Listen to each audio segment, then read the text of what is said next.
Ya, artinya kan dikatakan tadi la'anyut'an rasu'adikum, seandainya kamu itu kepala bertusuk dengan besi atau ibrati min hadid, dengan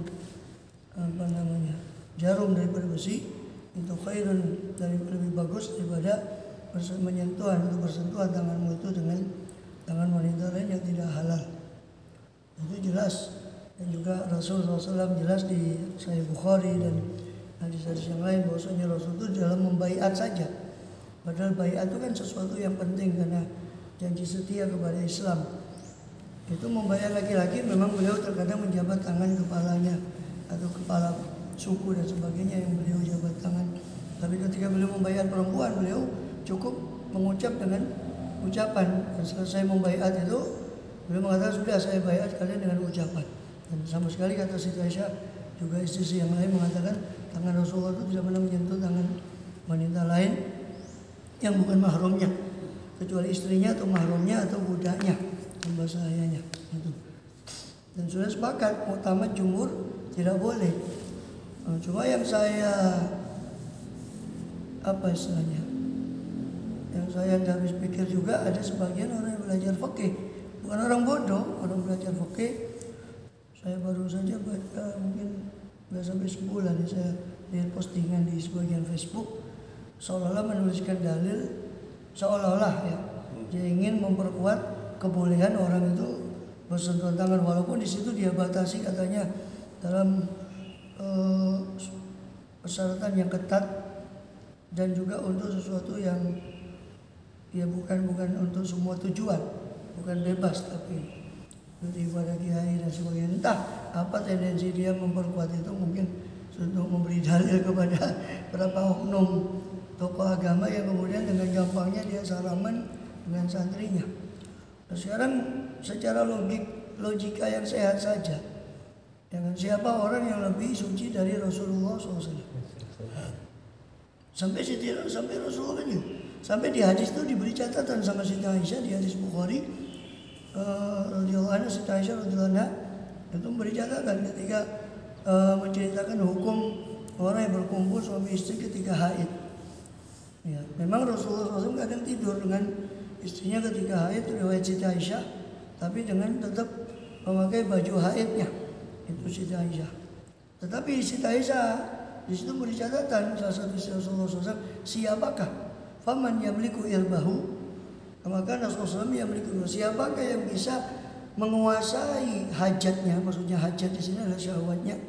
Siapakah yang bisa menguasai syahwatnya melebihi dari Rasulullah SAW, atau sebagaimana Rasulullah SAW menguasai syahwatnya, kan sudah jelas itu pertanyaan informatif, ya, pertanyaan yang tidak butuh jawaban. Artinya nggak ada orang yang bisa seperti Rasulullah SAW menguasai syahwatnya. Kiai kah? Kalau supaya adil ya habaib kah, kiai kah, atau apapun tokoh agama, nggak ada. Beranikah dia mengangkat diri, oh saya nggak ada syahwat? Masa malaikat gitu?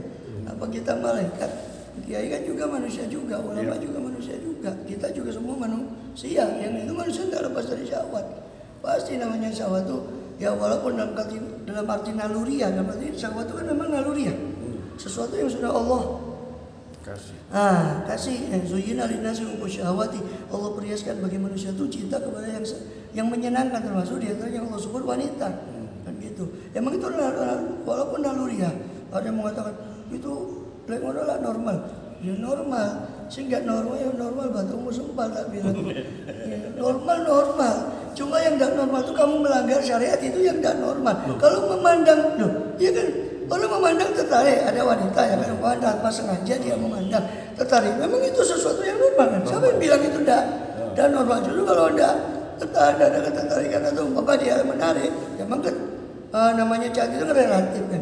Tapi kan kalau nggak ada sama sekali ketertarikan itu kan berarti kan tidak normal, kan kata orang kan tidak normal. Tapi ditelek dari sisi syariat, tidak normalmu itu ketika kamu menganukan syahwatmu itu kepada yang bukan mahramnya atau yang tidak halal, bahkan memandang pada istri, ya kan dikatakan salah satu sifat istri yang soleh itu adalah yang enak ketika dia dipandang oleh suami itu dapat pahala, itu bagi yang halal. Nah, tapi kalau memandang Makanya Rasulullah SAW sampai dalam hadis itu kan menggambarkan begini. Sampai kata Rasulullah SAW, kamu ya berkumpul dengan istrimu itu ada pahala sedekah. Maka sahabat heran, ya Rasulullah, bagaimana seorang mendatangi istrinya dan mati mengumpul istrinya, kumpul sahabat antara suami dan istri, dia melakukan sesuatu yang enak, nikmat, tapi kok dapat pahala? Sahabat tuh heran. Maka dijawab dibalik logikanya sama Rasulullah SAW, bukankah ketika kamu melampiaskan itu dalam jalan yang tidak halal, dalam jalan yang haram, bukankah itu dapat dosa? Oh iya ya Yesus, begitu juga. Ketika kamu lampiaskan itu yang tidak halal, kamu dapat dosa. Ketika kamu tunaikan pada yang halal, kamu dapat pahala. Nah itu kan seperti itu. Ini kembali ke tadi. Jadi entah ya, kok ada yang menggampangkan dengan alasan macam-macam dalil. Yang semua dalil itu semuanya syubhat semua. Ada yang dari ketidaktahuan dia dalam membaca kitab, jadi memotong satu redaksi kitab kemudian sama dia disalah tafsirkan sehingga seolah mendukung pendapat dia, membolehkan daripada katanya boleh karena untuk orang yang soleh. Di kitab Raudhah itu dikatakan begitu. Tapi sayangnya dia salah membaca. Materi soleh itu tetap berlaku hukum yang di atasnya, itu laki dengan laki, perempuan dengan perempuan. Adapun paragraf berikutnya memang menganjurkan berjabat tangan atau mencium tangan orang yang soleh, yang itu paragraf sendiri. Nah, ini dicampur adukan seolah-olah dua paragraf ini disintesa sama dia, dianggapnya kalau sudah orang soleh boleh berarti ngalap barokah. Orang soleh sesoleh apapun, sewali apapun saya katakan, apa dia bersifat maksum di dalam akidah Ahlussunnah wal Jamaah, ya kan? Saya ngomong nggak ada tendensi A atau B, kiai A atau habaib B. Ya, ini hukum, kita bicara hukum, bicara ilmu ini nggak ada like and dislike, suka atau tidak suka. Ilmu apalagi ilmu syariah itu bicara hukum, ya kan? Walaupun ada, memang kita akui ada di sebagian mazhab, tapi bukan dalam mazhab Syafi'i, mazhab Hanafi itu yang membolehkan, itu pun dengan syarat sudah tua renta betul, sudah tidak ada harapan syahwat itu sudah wis. Alhasil orang yang sudah sangat tua, nah itu baru boleh. Ya, kalau separuh baya kan masih ada puber kedua. Ya. Orang umur 40 tahun ada namanya kata orang kan gitu di luaran. 50 tahun paling gini lagi. Puber kedua kan gitu. Ya betul. Enggak, artinya orang sudah sampai usia 40 tahun, laki-laki itu kan enggak ada menopause. Ya. Kalau perempuan kan memang ya betul. Ada menopause. Orang laki kalau yang muda ada. Kata yang sudah setengah baya pun kan ada puber kedua. Ya dan nolak juga kan gitu. Tapi kan ada laki-laki yang tua gini maksudnya. Makanya benar, yang tua boleh disalami. Ya itu pengecualian, itu memang dalam mazhab lain ada pendapat kalau salah. Dalam mazhab Hanafi itu dibolehkan.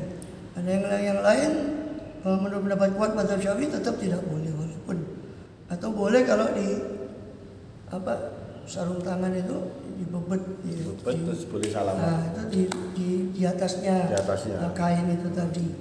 Itu pernah terjadi salah satu ulama dari Hadramaut begitu. Tapi ulama yang ini sudah sepuh. Sarung tangan ya. Iya, tapi itu pun beliau sudah sepuh. Sepuh. Tapi khawatir ya, tetap namanya khawatir benda ya beliau. Karena maksa hanya dibebet sarung tangan yang tebal. Itu pun karena sekiranya katanya ulama kan walaupun pakai pembatas pun kalau tetap ada syahwat, seperti pembatasnya tidak terlalu, kan agak tetap nyetrum. Oh, langsung digandeng, langsung dibawa ya? Ya kalau tipis itu kan tetap nyetrum. Umpama pembatasnya nggak seberapa tebal kan dia tetap. Nah, itu pun syaratnya harus memang tidak menimbulkan syahwat. Itu pun ketika beliau sudah dipaksa betul untuk orang itu kepingin tabarukan itu. Jadi nggak ada seperti langsung sentuhan kulit dengan kulit. Kalau dikatakan ada syahwat itu kan anak sendiri ya. Ya jangan katakan begitu. Ekstrimnya, kalau bicara ekstrim itu di kitab Minhaj ya. Syarah Minhaj pun dikatakan, disebutkan juga tentang bahwa likuli sakito lakito. Saya mungkin sudah pernah mengutip dan sering mengutip pernyataan itu. Likuli sakito lakito, setiap ada yang jatuh pasti ada yang mungut. Jadi jangan mengatakan tidak syahwat. Setiap ada yang jatuh pasti ada yang mungut. Tidak mungkin tidak syahwat itu namanya. Kembali ke normal dan tidak normal tadi kan kita bahas normal dan tidak. Itu kan naluriah kan gitu. Dia kalau mengatakan dia syahwat berarti dia membohongi naluriah dia sendiri kan gitu. Mau pakai dalil apa kan gitu. masalahnya. Berarti itu kenormalan ya Pak Ustaz? Ya normal dalam batasan bahasa biologis. Bahasa syariat ya tidak normal kalau dia arahkan pandangannya kepada sesuatu yang jelas Allah itu melarang. Secara syariat dianggap tidak normal. Secara biologis kita namanya ketertarikan ya pastilah. Namanya manusia lawan jenis itu pasti ada. Begitu. Jadi terjadinya sesuatu yang tidak diharapkan ya. Iya. Ini jangan dikelirukan. Ini jangan dikelirukan ketika saya bahas ini. Ada orang yang mengatakan, loh kalau tawaf gitu loh, tawaf itu kan lain. Memang tawaf itu kan dari macam-macam orang. Dan itu kadang nggak sulit membatasi laki, perempuan, kadang lewat. Seliweran orang perempuan, kesenggol. Nah, itu kan kita bukan sengaja menyentuh dia. Kadang dia yang juga tidak sengaja menyentuh kita, lewat gitu saja, kesenggol lah. Masalah batal wudhu dan tidak batal wudhu itu pembahasan khusus. Jangan dikacaukan dengan boleh dan tidak bolehnya menyentuh yang bukan mahram. Bahasa wudhu itu ada pembahasan khusus bahwa itu lepas dari boleh kalau tidak bolehnya jelas kan sudah kita bahas bahwa itu nggak boleh. Adapun masalah itu batal wudhu itu pembahasan lain di bab wudhu. Namanya orang bersentuhan yang bukan mahramnya ya batal wudhunya dalam mazhab Syafi'i. Mazhab yang lain Imam Malik contohnya itu tidak mau mengatakan batal kecuali kalau ada syahwat. Kalau tidak ada syahwat tidak batal menurut mazhab Maliki. Bahkan ekstrimnya lagi mazhab Hanafi. Jima saja yang batal. Kalau tidak kumpul tidak batal. Dalam mazhab Hanafi itu lebih ekstrim lagi. Itu pembahasan yang beda, jangan dikacaukan. Gitu loh. Karena orang kan terus berkilah, berdalil, berkilah lah. Oh, itu kalau tawaf gimana? Ya lain permasalahannya. Kalau di Saudi, di Makkah, itu kan ibadah haji kan orang banyak sekali. Nah, kita masa sengaja kita menyentuh. Kan gitu. Kalau sengaja itu terdosa berarti. Kalau dia sengaja. Kalau dia tahu itu haram, kok dia aku tuh sering disenggol gitu. Tapi ya nggak saya tolak Pak Ustaz. Tidak normal kan dia nyenggol. secara agama. Bukan saya. Ya. Sebenarnya kesempitan. Iya. Ya itu kan ya seperti itulah, itu gampangnya itu kan dosa kecil. Dosa kecil. Iya, kalau sampai zina baru itu dosa besar. Dosa besar. Ya, artinya kalau memang mau ngomong dosa kecil itu sangat banyak intinya. Dari yang selain yang kita sebut di awal tadi itu kebanyakan dosa kecil. Yang dosa besar paling sekitar 7 sampai 10. Kis itu dosa kecil ya. Ciuman itu dosa kecil. Ya memang kalau dilihat itu dosa kecil kalau enggak sampai zina. Cuma masalahnya ulama memberi catatan juga kecil dan besarnya juga masih bertingkat-tingkat. Contoh, walaupun khamr sama syirik itu sama-sama dosa besar, syirik lebih besar daripada khamr, daripada minum khamr. Kan gitu. Nah, ini dosa kecil pun bertingkat-tingkat. Kalau sekedar memandang itu lain dengan bersentuhan, lain dengan kemudian dia mencium atau apa. Itu lain lagi tingkat, walaupun sama kalau dikatakan dosa kecil semua itu dalam kategori dosa kecil, tapi tingkatannya lagi beda-beda lagi. Artinya lepas dari itu ya sedikit-sedikit lama-lama jadi bukit. Kecil, dosa kecil, dosa. Di situ ulama memberi catatan. Di situ ulama memberi catatan bahwa apa? Memberi catatan bahwa ada beberapa faktor yang bisa menyebabkan dosa kecil itu jadi besar. Bukan hanya menumpuk, meremehkan contoh. Ini kecil. Dosa kecil. Lagi. Diremehkan. Enggak dia remehkan. Iya. Walaupun cuma sekali loh ya. Sekali. Tapi dia remehkan. Besok lagi. Itu sudah menjadi besar. Enggak usah nunggu besok. Dia meremehkan dosa kecil. Ini gampang lah, ini dosa kecil. Nanti saya tobat. Itu dia remehkan itu bisa jadi besar. Jadi artinya penilaian di mata Allah itu bisa jadi dosa besar. Walaupun tetap dia aslinya kategorinya memang dosa kecil. Mengulang lagi perbuatan numpuk dosa kecil walaupun berapa jenis atau bukan jenis dosa yang sama. Apalagi sudah yang masing-masing itemnya sudah banyak, terus beritem-item berjenis-jenis dosanya, ya tambah banyak juga ya kan gitu. Ya lama-lama jadi bukit itu, contohnya begitu. Atau dia tunda-tunda tobat macam-macam lah. Hanya sehingga atau dosa kecil tapi dilakukan di hari Jumat. Dia lakukan dosa kecil, bisa jadi besar karena hari yang mulia. Hari Idul Adha, Idul Fitri, hari Arafah. Dia lakukan atau di tempat yang mulia di Mekah. Meskipun itu dosanya kecil tapi dilakukan di tempat-tempat yang mulia. di masjid lain sama di luar masjid. Walaupun sama-sama dosa kecilnya. Itu bisa mendongkrak naudzubillah jadi dosa besar, dosa kecil tadi itu. Oh, kalau itu Pak Ustadz, sorry ya ini kadang-kadang ada omongan orang laki itu kalau daripada kita berzina atau beli begenggek atau alias lonte, ya.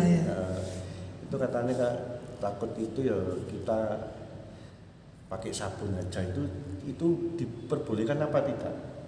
Pakai tangan itu? Ya mau tamatnya namanya onana itu istimna, dalam bahasa fikih itu istimna. Istimna itu berupaya mengeluarkan mani dengan tangan atau sebangsanya. Itu sendiri ya termasuk sebenarnya dosa. Dosa besar. Apakah dosa besar atau kecil itu juga khilaf. Jadi ada beberapa dosa yang memang diperdebatkan oleh ulama itu apakah dosa besar atau dosa kecil. Imam Ibnu Hajar Al-Haytami dalam kitabnya Kabair itu banyak memasukkan dosa besar. Ada yang ulama lain mengatakan itu dosa kecil tapi dimasukkan sampai Ibnu Hajar Al-Haytami di kitab itu sebagai dosa besar. Sehingga tapi ya hati-hatinya ya sesuatu yang sudah itu tadi kembali ke dosa walaupun kecil ya kalau bisa sebisa mungkin dihindari. Tidak boleh dilakukan. Ya, tidak boleh. Ya memang kalau terpaksa betul ya memang gimana lagi, tapi itu pun tetap dosa boleh sebetulnya. Meskipun pakai tangan kiri ya. Dari itu nggak ada bedanya. Tangan kanan atau kiri ya sama aja namanya dosa. Nyolong, terus tangan kanan nggak apa-apa gitu. Terus nyolong pakai tangan kiri nggak apa-apa. Atau nyolong pakai tangan kanan baru dosa umpama. Ya enggak gitu kan konsep. Ya sama aja. Orang-orang itu kan aneh-aneh yang dilakukan pertanyaannya kan aneh-aneh. Tapi untuk saat ini saya masih belum melakukan Pak Ustadz.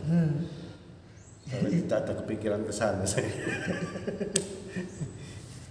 Jadi seperti itu ya intinya banyak kalau antum tanya berapa atau sampai tanya dosa kecil banyak sekali. Pokoknya selain dosa besar ulama justru membatasi pada dosa besar saja. Lebihnya yang kata beliau kata mereka ulama itu ulama pokoknya selain yang saya sebut dosa besar ini berarti masuk kategori dosa kecil kebanyakan. Oh, itu nanti hukumnya apa kalau dilakukan semua itu di akhirat atau di dunia dulu hukumnya? Loh ya kalau masalah apa siksa atau hukuman dari satu dosa tergantung pada Allah Ta'ala. Karena pasti hukuman pasti ada, ampunan juga pasti ada dari Allah karena dua-duanya Allah janjikan dan Allah ancamkan. Ampunan Allah janjikan, hukuman ya Allah ancamkan kepada pelaku dosa. Cuma kan masalah apakah dan Allah kan sudah jelas-jelas Allah nyatakan bahwa yaghfiru liman yasha wa yu'adzibu man yasha. Allah mengampuni siapa yang Dia kehendaki dan menyiksa siapa yang Dia kehendaki. Ya semua itu kembali ke masyiatullah. Tapi kalau sudah masuk ke ancaman dan janji Allah sudah jelas. Orang beramal soleh dijanjikan iman, amal soleh berjanjikan surga. Orang yang kafir atau ingkar atau ya'ti rabbahu mujriman, orang yang datang kepada Allah keadaan mujrim berbuat dosa, walau jahannam, bagi mereka azab neraka jahannam. Urusan kemudian Allah mengampuni itu hak prerogatif Allah. Kan gitu. Jadi kalau kita bicara hakikat semua kembali ke kehendak Allah. Kalau kita bicara syariatnya, ya Allah sudah menjanjikan atau memberi ancaman juga kepada orang yang melakukan kesalahan tadi. Sebagaimana Allah janjikan surga bagi orang yang membuat kebaikan, itu janji Allah. Ada hukuman satu-satu ya panjang, ada banyak hadis yang menyendirikan hukuman-hukuman itu. Jadi ada orang yang dilempar batu sampai pecah kepalanya, seperti ditampakkan dalam hadis dalam perjalanan Rasul SAW di Isra Mi'raj atau di mimpi beliau, sebagian mimpi beliau ditampakkan berapa amal dari umatnya dan balasannya. Orang dijatuhkan kepalanya pecah dengan batu, kemudian belum lagi baru utuh kepalanya dipecahkan lagi sama orang lain dia dari atas. Itu dosanya apa waktu itu? Itu karena dia berat kepalanya dari sholat. Oh. Bukan tidak sholat ya, kalau tidak sholat tidak usah dibahas. Kalau tidak meninggalkan sholat tidak usah dibahas. Itu berat kepalanya dari sholat. Nah, ini bermalas-malasan ketika sholat.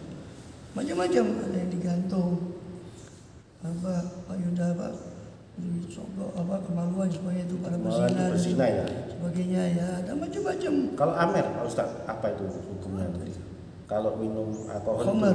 Khomer. Oh, khomer itu di akhirat di neraka. Makanan yang haram termasuk khomer atau apa saja. Makanan haram itu masuk di kamar ya? Kan makanan haram juga. Oh, cuma kan haram itu kan ada dua macam. Ada ramsi ya? Ada haram. Ada haram zatnya. Seperti khomer kan zatnya memang haram. Ada haram cara pemerolehannya. Air putih kalau nyolong punyanya orang ya jelas haram kan, itu haram kan ada dua. Ini semua orang makan haram itu digambarkan nanti dibangkitkan dalam keadaan perutnya membesar, diseret, dipecah lagi, diutuhkan lagi, dibesarkan lagi, diseret lagi, dan begitu seterusnya. Kalau di hadis diberi minum namanya tinatul khobal. Dalam hadis dikatakan di jahanam itu ada minuman namanya tinatul khobal. Itu untuk orang yang minum khamr itu tadi. Dikasih itu. Waliyadzubillah ya. Yang mana minuman neraka itu saja kalau digambarkan di Quran bahwa ketika mereka mendekatkan minumannya itu saja ke wajahnya itu sudah hancur daripada daging wajahnya karena saking panasnya. Waliyadzubillah min dzalik. Tapi banyak orang bilang gini Pak Ustaz ya. Enggak apa-apa minum khamr. Pokoknya yang penting kita tetap sholat. Ya itu tadi, itu kan berarti kan dia salah konsep tentang dosa besar dan dosa kecil kan gitu. Nah saya sudah bahas tadi di awal pembahasan itu dosa kecil itu ya bukan kita menggampangkan dosa, artinya dosa kecil itu lebih mudah, relatif lebih mudah untuk diampuni daripada dosa besar. Karena dengan wudu, dengan dia sholat itu memang terampuni, tapi dosa-dosa kecil. Misalkan khamr kan sudah saya jelaskan, walaupun sedikit. Banyak minumnya, sedikit minumnya, bukan masalah kuantitas minum banyak sedikitnya. Memang minum khamr itu sudah namanya minum khamr, berapapun itu namanya tergantung kategorinya, termasuk kategorinya dosa besar. Nah dosa besar ini nggak cukup cuma sekedar sholat saja, makanya kan tadi di hadis itu katakan sholat ke sholat, Ramadan ke Ramadan itu bisa mengkafarah. Kalau kata Rasul ditutup dengan statement pernyataan idza jutuni batil kabair, apabila dijauhi dosa-dosa besar. Berarti kita menjauhi tidak melakukan lagi ya? Bukan, artinya ketika dosa besar itu dijauhi, maka itu sholat itu bisa mengkafarah dosa. Kalau kamu dia dosa besar, berarti kan logikanya yang dikafarah itu cuma dosa kecil dengan sholat dan sebagainya itu. Dosa besar tidak masuk situ. Lalu gimana dosa besar? Ya harus bertobat secara khusus. Tobat itu berarti dalam arti harus menghilangkan itu ya? Ya tobat itu ada syaratnya. Itu pertama meninggalkan yang ya, kalau astagfirullah ngelihat yang haram, dia astagfirullah tapi matanya satu tetap lihat. Alhamdulillah. Walaupun astagfirullah ya tetap. Ya gimana? Berarti gini Pak, syarat neraka surga satu, neraka satu. Ya, artinya ya kalau dia syarat pertama tobat itu kan menarik diri dari dosa. Apa dia astagfirullah tapi tetap melakukan dosa itu kan namanya main-main. Kemudian setelah menarik diri dari dosa dia menyesal. Nah menyesal ini memang perbuatan hati. Nah orang menyesal kan tidak bisa dikendalikan penyesalan itu. Penyesalan itu orang baru bisa menyesal kalau dia ngerti hakikat dosa dan hakikat Allah yang mana dia berbuat dosa kepadanya. Ya, baru dia akan menyesal. Ibaratnya beginilah, ketika orang itu dijamin oleh satu orang miliarder atau triliuner atau apa saja, so kamu saya jamin, tiba-tiba dia berbuat kesalahan kepada orang yang menjamin tadi ini, yang dikhawatirkan kesalahan ini kalau diketahui itu bakal merusak hubungannya kan. Nah kalau ini bagaimana? Oh, saya melakukan dosa pada dia, siapa yang menjamin saya kan gitu. Nah, ibaratnya kita begitu. Allah itu kan bukan yang menjaminnya di Pak RW itu. Bukan. Enggak, di sendiri ya. Allah artinya kan gini, itu kan suatu, maksudnya itu kan dari satu analogi yang kalau kita ini kan semua nggak mungkin satu detik pun lepas dari pemberian Allah Ta'ala, bahkan nafas semuanya tidak mungkin lepas dari pemberian Allah. Nah, terus kita berbuat salah kepada Allah yang memberikan segala-galanya.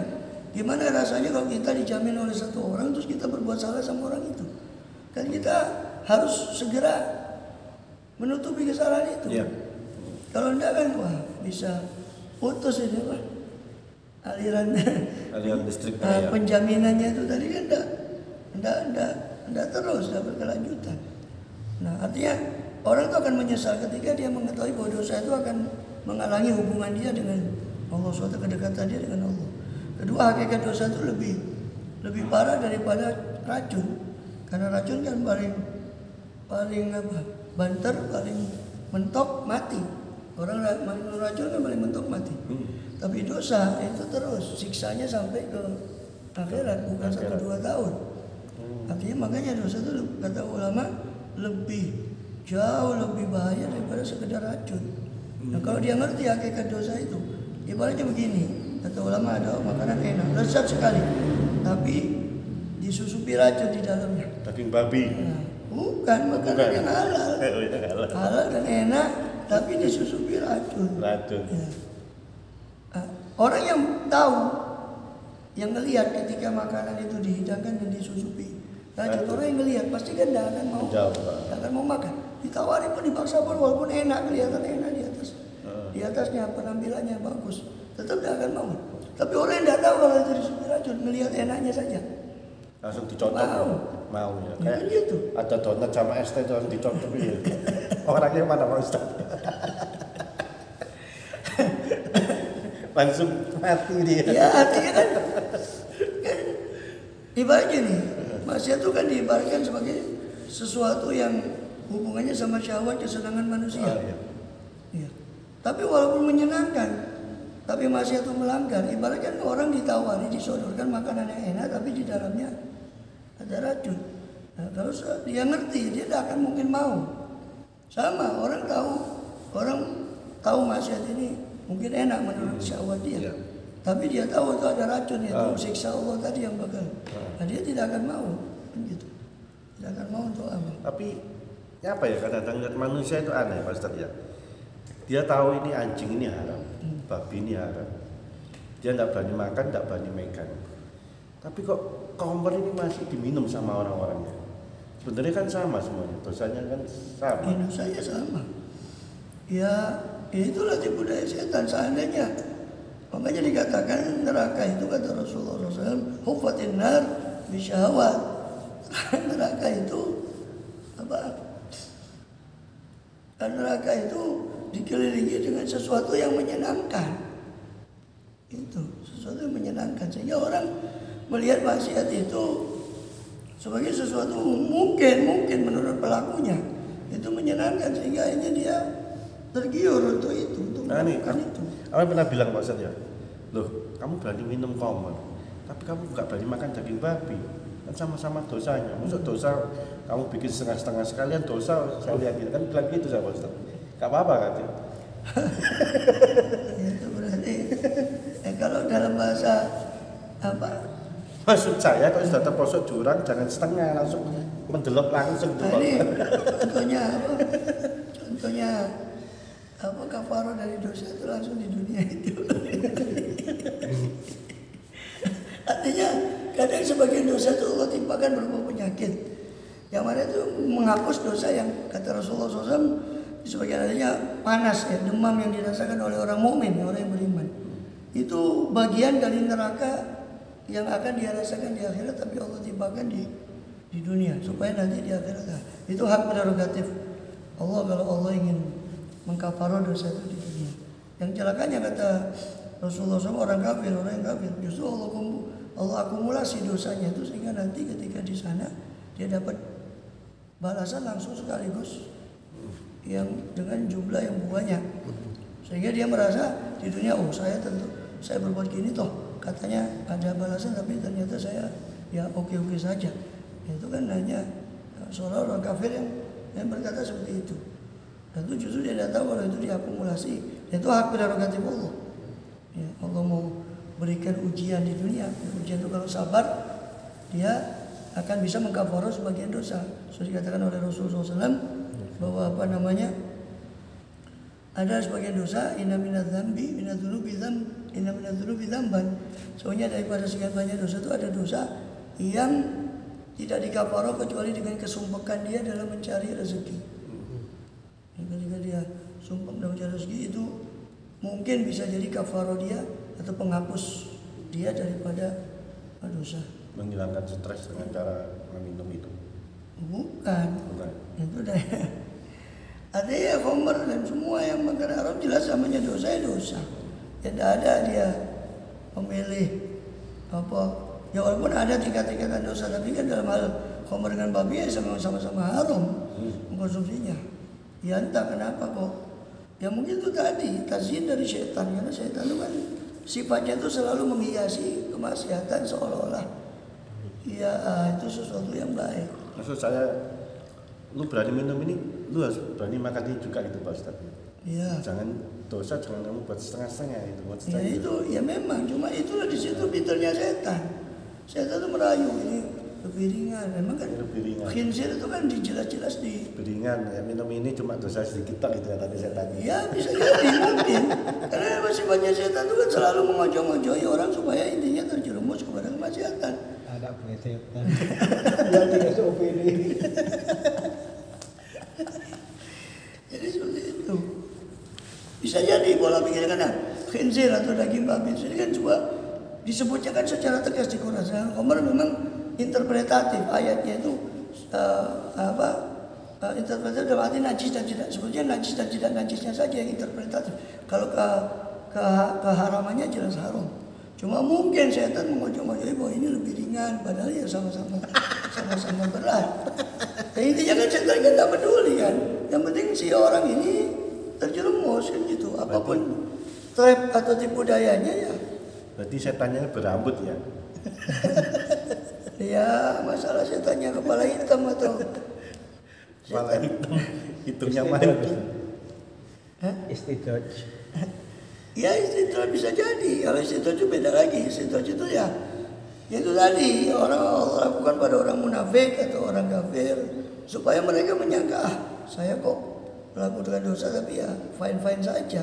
Saya oke saja toh katanya ada ini ada itu tidak ada. Nah itu bisa jadi itu bentuk istidraj. Istidraj itu kan secara bahasa artinya menarik perlahan-lahan. Narik secara pelan-pelan itu namanya istidraj. Jadi orang alhamdulillah karena sumber dosa itu kan 3. Ya, sumber dosa itu 3. Yaitu setan, kemudian nafsu, kemudian istidraj dari Allah. Istidraj dari Allah sendiri. Nah, kalau setan sudah jelas setan bisa. Nafsu ini lebih berat karena nafsu ini musuh internal. Kalau setan kan eksternal, makhluk lain. Nafsu itu kan nafsu kita sendiri. Musuh yang di dalam itu lebih bahaya daripada musuh luar karena dia lebih ngerti kita sendiri ya. Lebih ngerti apa yang tabiat kita. Nafsu itu. Sehingga makanya kalau kita bisikan maksiat itu atau dosa itu bisa jadi dari setan, dari nafsu atau dari istidraj. Kalau setan itu kalau orang ada bisikan untuk berbuat dosa, terus dia tahu, dia baca auzubillahi minasyaitonir minta perlindungan pada Allah Ta'ala, terus hilang bisikan itu, maka kita ketahui itu dari setan. Karena kita ucapkan auzubillahi minasyaitonir dia pergi. Ya tapi bukan berarti pergi hilang selamanya, dia akan kembali lagi dengan tipuan yang baru kan itu. Tapi depannya Pak Ustadz kok masih ada setan. Auzubillahi dia pergi. Nah, kemudian setelah itu ada yang dari nafsu. Nah, dari nafsu ini kalau ada bisikan terus dia baca itu tidak pergi. Tetap bisikan itu ada. Berarti ini kemungkinan dari nafsu atau dari istidraj. Nah, bedanya kalau istidraj itu seperti tadi saya katakan secara bahasa maknanya menarik secara perlahan-lahan. Secara istilah istidraj itu Allah menarik atau memberikan suatu orang bahasa kita kan dilulu, orang itu dimanjakan dengan kenyamanan, seolah-olah dia merasa saya berbuat dosa tapi saya tetap tenang-tenang saja, tetap tidak ada. Nah, sehingga dia akibatnya dia akan tetap terjerumus pada dosa karena dia merasa it's okay atau fine saja, ya. Dia akan terjerumus pada dosa. Itu namanya istidraj.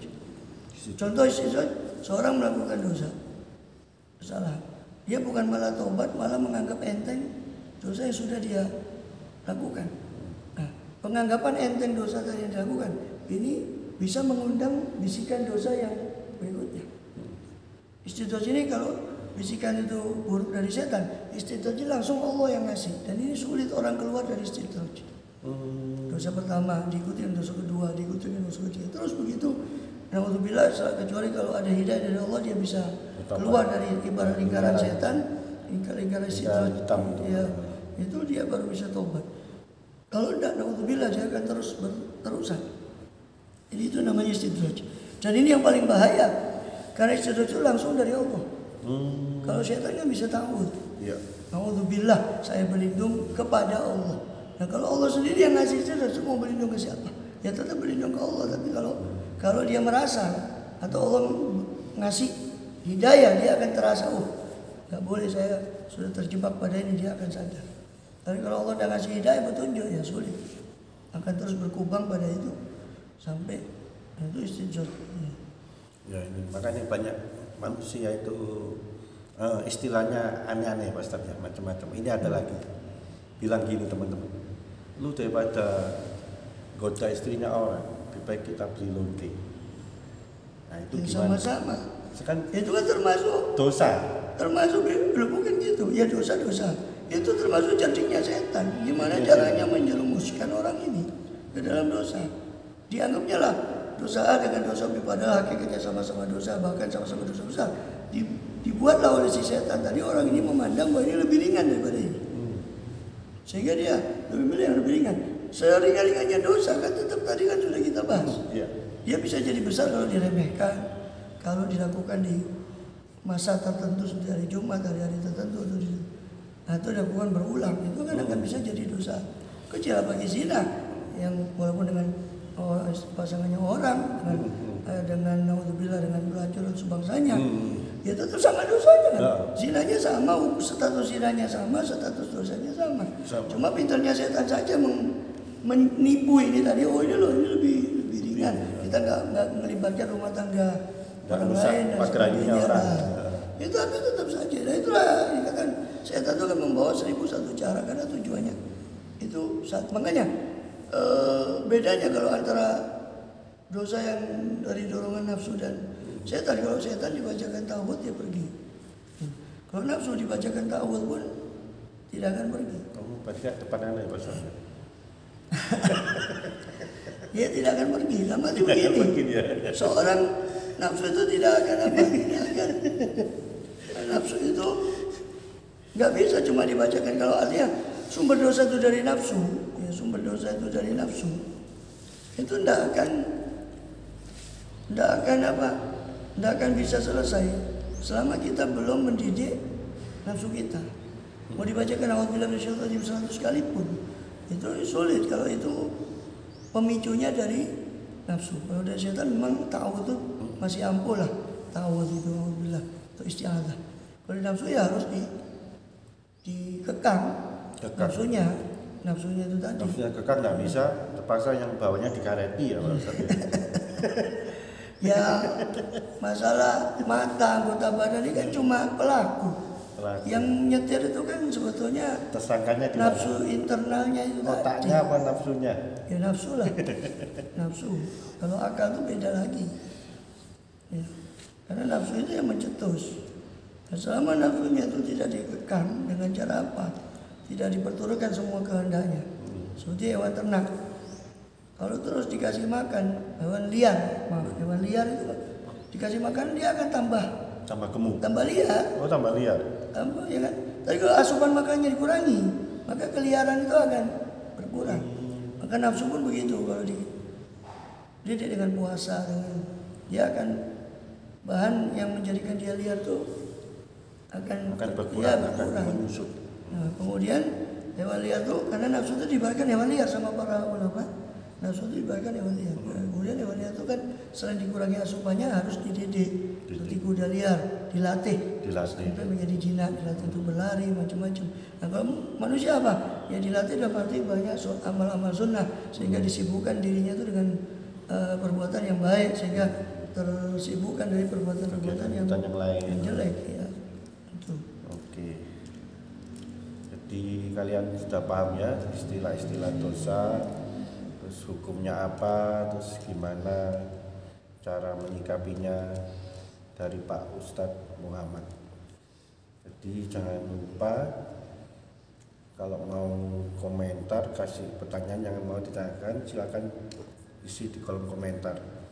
Kita lanjut selanjutnya di episode lain hari. Assalamualaikum. Assalamualaikum.